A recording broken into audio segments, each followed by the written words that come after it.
Hello, my name is Garrett Warwick, and I'm a senior graduating this spring, and for my capstone project, I began writing my first novel titled Accountants. To begin, I would first like to thank Sage Publishing for still hosting this conference in light of the current situations. In this talk, I will begin with the backstory that led to my current novel, and some personal background about me. Then I will discuss my literary inspirations and influences, and then finally, share a highlighted part of my story. To offer a little background of how this novel came to be, I have actually been in the process of creating the idea for this novel for over the past 2 years. Right from the start, I always knew that I wanted to write a fictionalized LA story, something that delved into real life within the often fantasized city. Initially, when I first began drafting this novel, it was going to be based around a murder that occurred within a surfing community, but over the years, my novel has become something much different.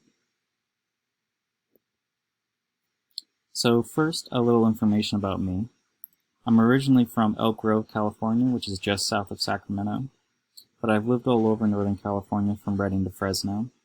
But I have always had this fascination with Los Angeles and the vast amount of cultures present there, from the Hollywood and film culture to the surf culture, something I myself am familiar with, and of course, the Latino and many other ethnic influences seen all throughout Southern California. I always wanted to write a novel that took place in the grand and chaotic world of Los Angeles and LA County. I guess you could say that I developed this interest in writing and storytelling from watching all kinds of films and television as a kid. Stories that had alternative style narratives, what sometimes is referred to as experimental. As my taste in film developed over the years and I became a more devoted reader, I became deeply fascinated with the avant-garde postmodern style. But I will elaborate on that more later. For now, I want to transition into a major theme within my novel, transformation. In the world Accountants takes place in, physical transformations have become extremely common. The characters in this story are self-obsessed with their image and exhibit narcissistic behaviors and are always concerned with their appearance. Nearly every single character struggles with physical disorders such as anorexia nervosa, body dysmorphia, or bulimia, with some undergoing many medical procedures to acquire the look they desire for themselves. My novel centers around characters that have undergone severe physical changes to become their ideal self, which all establish this foundational themes of self-obsession and narcissism. But now, moving on to where this theme of transformation comes from, we turn to my main influence for this novel, Ovid's masterpiece, Metamorphoses. This theme of transformation is present throughout Ovid's incredibly influential work. In Ovid's Latin epic, a long list of characters transform. Humans magically become animals, flora, or other elements of nature, most of which is by decree of the gods. But within Accountants, the characters transform themselves because of their obsessions with appearances. Characters transform themselves unnaturally, compromising their true selves to gratify other desires. And although Ovid's tale is over 2,000 years old, I still see there being incredible relevancy in the modern world.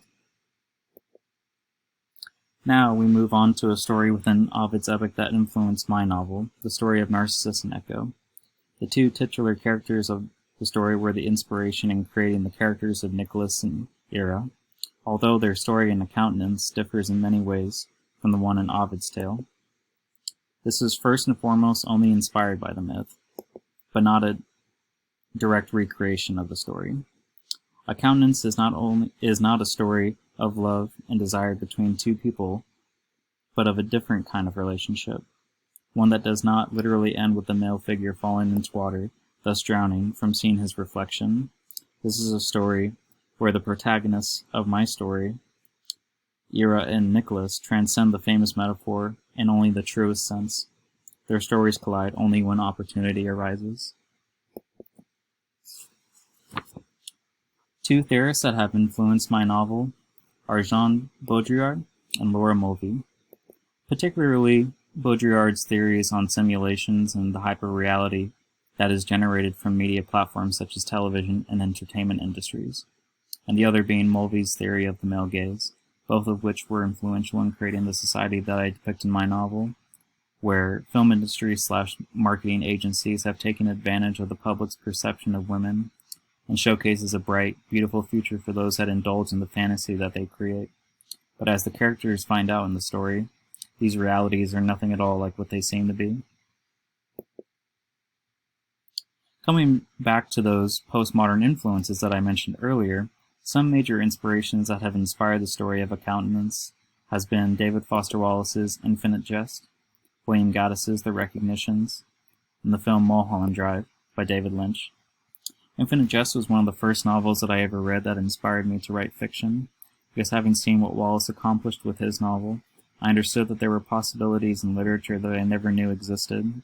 Two characters could mirror each other in literal and metaphorical ways, while also commentating on an ideal in modern society that has hindered people from facing their own issues, whether emotional or mental. The same goes for Gaddis's first novel, The Recognitions, which was fittingly an inspiration to Wallace's writing as well, but also is a novel that pushed the boundaries of what existed in American literature before, providing commentary about actualizations of society that are easily ignored, like artistic forgery. David Lynch's film was an inspiration because it shows the darker, untold side of Hollywood and the film industry that I personally had never seen before in quite the way he depicts. This was especially influential in creating the film industry I depict in my novel that has severely damaged era and intends to corrupt Nicholas. And finally, Sophocles' three Theban plays have all influenced the story of Nicholas's and Era's familial drama, as it is a major part in my novel, and since Sophocles' plays all encompass themes and ideas of one's true identity being realized within a tragic family, and has influenced so many great works of literature over thousands of years, I figured that there was more to discover and examine with the characters in my novel. And so now we move on to the novel itself, the plot of my novel, Accountants. The plot of my novel centers around the story of two characters, Nicholas, Eve, Aldron Zaragoza, and Ira Zara Kanan, whose lives intersect in certain parts of the story. To background these two protagonists, Nicholas is a young 17-year-old adolescent that is considered by all to be beautiful, to have a stunning, striking appearance. Nicholas, of course, does not recognize this about himself as he is still young and innocent. Nicholas is the youngest in his family of three other women, his mother, and two sisters, who have all had either past careers or attempted careers at portrait/commercial modeling. Although Nicholas's two sisters have a silent competitive aversion towards him, as they start to see the opportunities for success he gains that they have not themselves reached, creating the sense of isolation for him and his family. Ira Zara Kanan, the other protagonist to the story, is a 25-year-old established model/film actress of Egyptian/Indian descent, and that has been through the life of fame and recognition when she started her career at the age of 14, but she realizes that this career path has led her into a deep depression and other forms of psychological pain. She encounters Nicholas one day and sees a younger version of herself in him, and attempts to guide him away from the disingenuous film industries and modeling agencies that took advantage of her when she was younger. Thus, the story of Accountants unfolds. Narcissism and self-obsessions all collide in some way, shape, or form. However, Nicholas' story is one of his own. This is the same for Ira's. And to cut the long version of the story short, their stories mirror one another. What one character has yet to discover, the other already has, forcing the latter to watch, or perhaps prevent, what may become of Nicholas Aldron Zaragoza.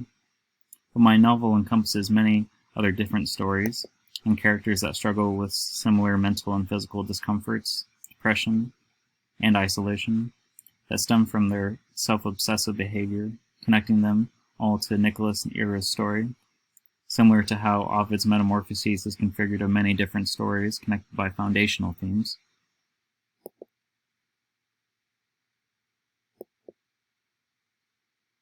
To give a little overview of my novel, some of the major characters that I have included thus far is, of course, Nicholas, Ira, Lizette, Nicholas's mother. Agatha and Alea, his two older sisters. Fonder, Nicholas's grandmother. And Gabriel, Ira's father. This novel, of course, takes place mostly in southern central California, about 10 to 12 years in the future. It takes place also in New York, parts of Paris, Munich, and Madrid. And finally, we move on to the highlighted part of A Countenance. One particular excerpt from my novel that is crucial within the story, but was also one of my most looked forward to scenes to write, was the first time Ira sees Nicholas. In this scene, Ira is leaving an employer's office and comes across Nicholas, but is able to see past his physical beauty and see how innocent he still is, reminding her of when she was younger and was promised more than she received. Since Nicholas is with Ira's own agent and manager, she knows why he is here, what their plans are for him. At the base level of the building, the glass windows stood 20 feet high, from floor to ceiling, allowing an incredible amount of light to come through. Ira stepped through the elevator doors and became unsure of herself among the heavy crowd of people walking past her. Although she was indoors still, she was glad to be wearing sunglasses, for there was too much light coming in through the colossal windows reflecting off the freshly waxed marble white tiles. She spotted a face out of a crowd of over 100. Ira could not tell if there were actual violins playing out loud around her or if the sound of the New Century Chambers Orchestra's string section were no longer privately playing for her through cheap earphones. She felt like weeping at first glance, but could not imagine the repercussions of such dismissal behavior. The elements in the scene were coming together to create such emotion and create such a response from her, but Ira's voice lost its place among the amalgamation of chaotic footsteps clashing against tile, even though the repose stability of powerful strings coming together created ineffable consonance. With the bodies that were passing by her, Ira found a strange symmetry amid the fifth movement of music playing in her ears, and the people moving all around her, weaving through each other, not breaking their strides, but cutting perfectly through the marbled vestibule of light. In the first glimpse, Ira could see youthful hair, blonde streaks throughout the top and at the tips of the longer strands. She gazed long enough to see dark brown roots that were the color of cool oak, but then transformed into strands of the sun. Slightly disoriented, Ira walked towards what she thought was her exit. Although she was moving, and there was autonomous direction in her stride, Ira's mind was in a different place, miles away. Her eyes were following the lines that began at the volutinous edge at the top of his face, down to the hanging jaw, where his superficial masseter and platysma muscles were fully exposed. The contrast of his clothing was greatly chosen, as the colors he wore complemented the complexion of his Abronzere skin. Ira saw what others might say as a grown adult man, but in careful contemplation, she knew that he was younger than how he appeared.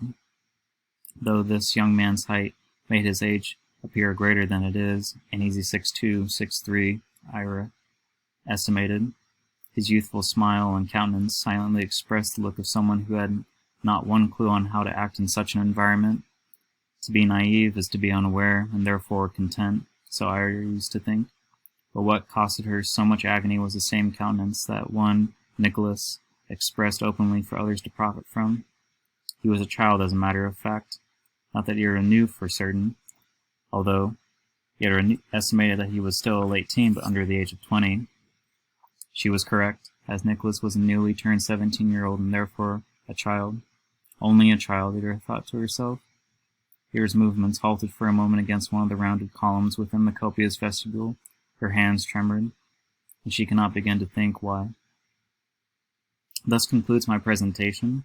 Once again, thank you to Sage Publishing for hosting this virtual event and for their consideration of my work in this conference. Thank you.